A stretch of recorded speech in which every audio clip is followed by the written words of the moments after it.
color gels are available in a huge variety of effects, colors, shimmers, glitters, etc. All of them are extremely pigmented, and they are a potted formula that does need to be stirred before use. So in order to use Kokoist color gel, first remove your lid and any foil that's inside if it's a brand new jar. Then you're going to take a spatula and very gently stir the color to get a nice even finish. Because Kokoist colors are so pigmented, you want to make sure that there's even pigmentation throughout the gel, and stirring evenly and slowly will prevent bubbling. Make sure that you scrape the sides and bottom while stirring, and remove any excess off your spatula by scraping on the side of the jar. You can also prevent your jars from getting dirty by making sure that the edges of your jar are clean.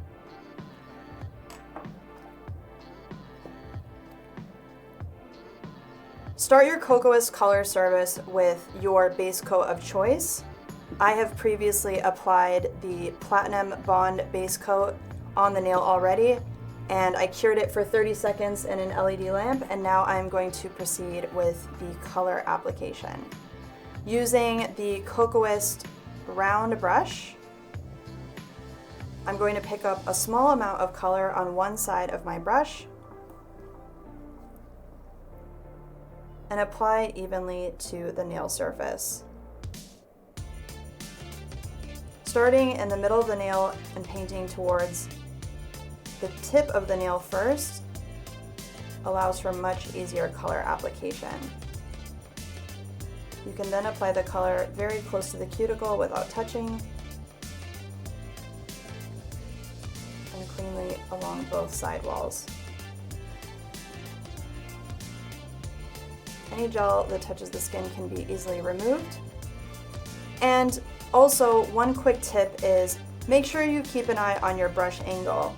If you have a very high brush angle like this, you'll end up squeegeeing off the gel as you apply it. So keep your brush nice and parallel to the nail rather than up high.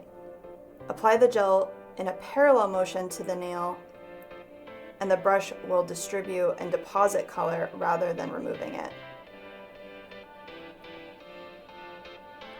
One nice even coat for the first layer is ideal, and then on the second coat you can add more pigmentation and get even closer to the skin. You're going to cure each layer in an LED lamp for 30 seconds or a traditional CFL lamp for 2 minutes. Once the first layer of color has been cured, you can go ahead and apply your second layer. Again, pick up a small amount on your brush. Starting in the middle of the nail prevents excess product from accidentally touching the skin and helps to evenly distribute color down the nail. If needed, you can pick up more color as you go. And on the second layer, you can really concentrate on getting an extremely clean application right around the cuticle area. The Kokoist formula is nice and self-leveling, but it doesn't run into the cuticle or slip and slide around. You'll notice that you have ultimate control as you use this product, and you can get really, really close to the skin without it running into the cuticle or sidewalls. Give the gel a second to slightly self-level, and you can also use a patting motion and pulling motion to smooth out any areas. Check your application from all angles to make sure it's nice and even and cleanly applied, and you don't have any lumps or bumps on the surface. Once you're happy with your application, you can cure this layer for 30 seconds in an LED or 2 minutes in a CFL. You now have 2 layers of finished and cured color, and now you can proceed with your top coat of choice.